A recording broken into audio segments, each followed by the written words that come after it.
ஒரு மாற்றம் தமிழ்நாட்டில் ஏற்பட்டு ஏமாற்றமாக மாறி இருக்கிறது. லட்சக்கணக்கான மக்கள் செய்த தவறு கோடைக்கணக்கான மக்களை இன்றைக்கு துன்புறுத்தி கொண்டிருக்கிறது.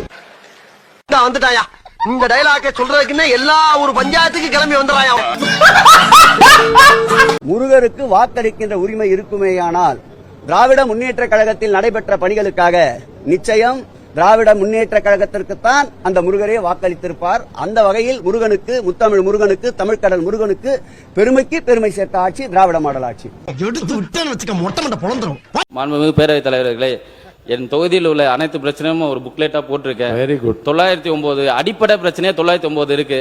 50-60 வருஷமா திராவிட ஆட்சிகள் ஆட்சியில் இருந்தோம். ஒரு அடிப்படை தேவையான குடிநீர் வசதி, ரோடு வசதி, லைட் வசதி, ஏன் சுடுகாடு வசதி கூட இல்லாம என் தொகுதி மக்கள் இத்தனால கஷ்டப்பட்டு இருக்காங்க.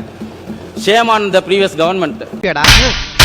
நீ கேட்ட ஒவ்வொரு கேள்வி என்ன செருப்பால் அடிச்ச மாதிரி இருக்குடா. மாதிரி இல்ல, உண்மையிலே செருப்பால தான் இருக்கு.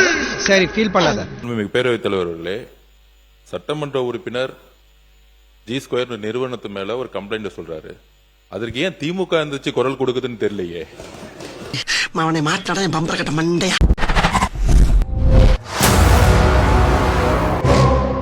இன்னமும் அதிகாரிகள், பெரும்பாலான அதிகாரிகளுக்கு இந்த அரசு நீடிக்காது, கவுந்துரும் அப்படின்ற ஒரு நம்பிக்கை இருக்குது. ஏன்னா கொள்ளடிக்க முடியல.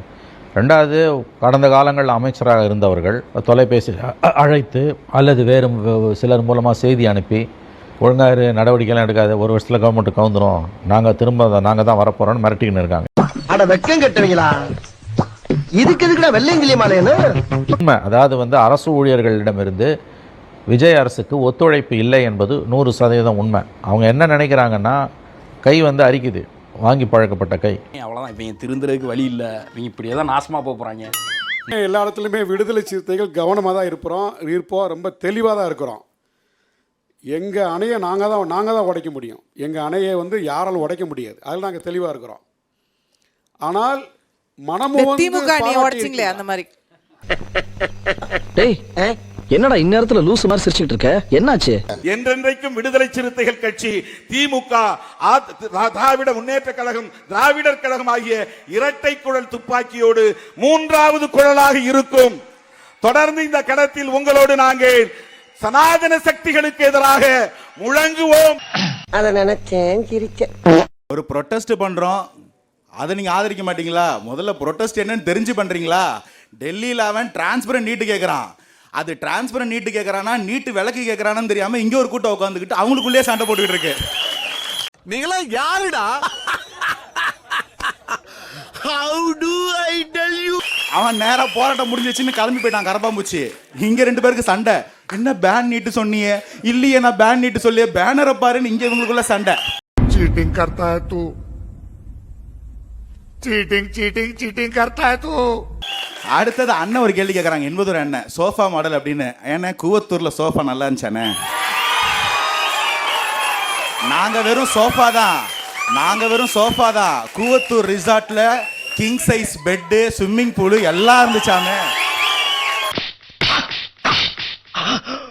ஒரு சட்டமன்றத்தை நடத்தணும்னா ஒரு நிமிஷத்துக்கு 35,000 ரூபாய் செலவாகுது.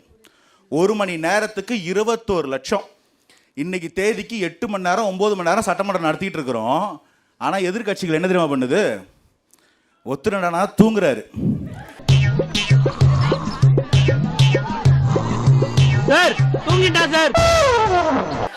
இன்னொருத்தர் என்னன்னா மாத்திரை போடணும், கை நடுங்குதுன்றாரு. சுகர் வந்தவன், பைல்ஸ் வந்தவன், பக்கவாதம் வந்தவன்லாம் எனக்கு அடியாளு. இவங்களை வச்சு நான் சண்டை செய்யணும். ஆனா கடவுளேன்னு பார்த்தா ஒருத்தர் பேப்பரை 4 மடிச்சு எழுதுறதுக்கு பேப்பர் கொடுத்துருவாங்க போல, பேப்பரை வச்சு விளையாடிக்கிட்டு இருக்கிறாரு. நம்ம என்ன வேலையா செய்ய போறோம்? சும்மா பார்க்க போறோம். இருக்கட்டும், அதுக்கு நம்மளுக்கு என்ன சம்பந்தம்?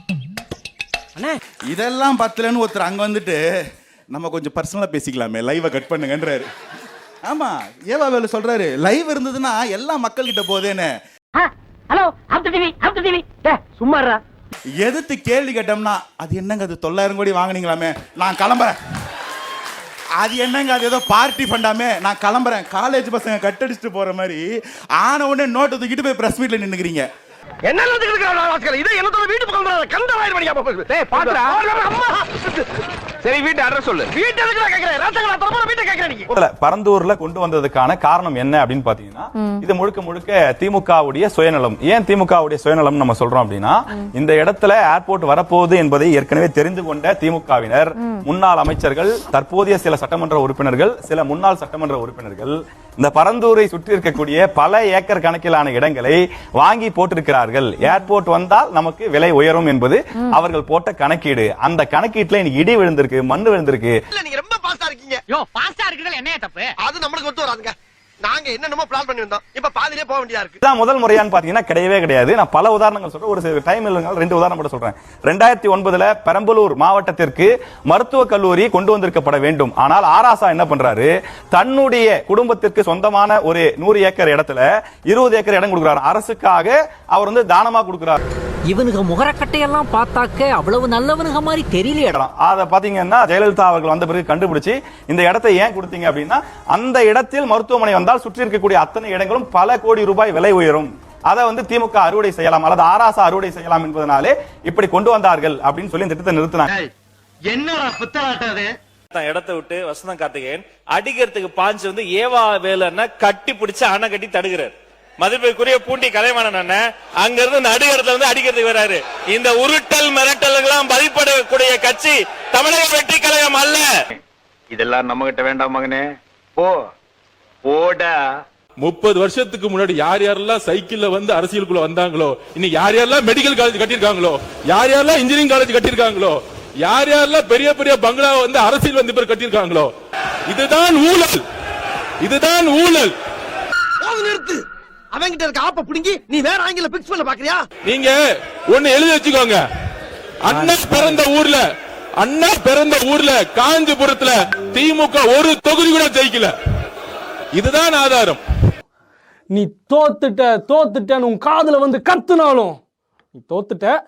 அதை நம்பி போடா. நிறைய பேர் சொல்லுவாங்க என் பேர்ல ஒண்ணுமே இல்ல, ஆனா அவங்களுடைய குடும்பத்துல இருக்கவங்க பேர்ல மெடிக்கல் காலேஜ் இருக்கும், இன்ஜினியரிங் காலேஜ் இருக்கும். இது எல்லாம் எங்க இருந்து வந்துச்சுன்னா, இந்த மாதிரி மலைகளையும் இந்த மாதிரி மைன்ஸ்லயும் பினாமிகளை போட்டு அதுல இருந்து சட்டம் சொல்லுது 10 அடி எடுக்கணும்னா 50 அடி கல் எடுக்கிறது, 50 அடி இடத்துல 200 அடி கல் எடுக்குது. என்னென்ன ஃபைல் போட்டுக்கோங்க. கூடு சீக்கிரத்துல முதலமைச்சர் பண்ணுவாரு, எல்லாத்துக்கும் ஃபைனும் போடுவாரு, கைதும் பண்ணுவாரு. ஜி ஸ்கோர் மாப்பிளைக்காக இருக்கட்டும், இல்லன்னா அதுல கருப்பு பணத்தை கொண்டு போய் முதலீடு செய்தவர்களாக இருக்கட்டும், வேற யாருக்காகவும் இருக்காது. கண்டிப்பாக விவசாயிகளை மட்டும்தான் கணக்கில் வைத்துக் கொண்டு இது செய்யப்பட்டிருக்குது. ஜி ஸ்கொயர் மாப்பிள்ளைன்னு சொன்னா என்ன தவறு இருக்கு? ஜி ஸ்கொயர் மாப்பிள்ளைன்னு ஊரே சொல்லுச்சு, என்ன தவறு இருக்கு? இது எல்லாத்துக்கும் எந்திரிச்சு உட்காருக்கு. இதோட பிடி பீரியட் இல்ல, உட்காருங்க. அண்ணன் என்ன சொல்லிட்டு போறா தெரியுமா? தெரியலையே. டோட்டலா எல்லாத்தையும் முடிச்சுறாரு. முடுங்க.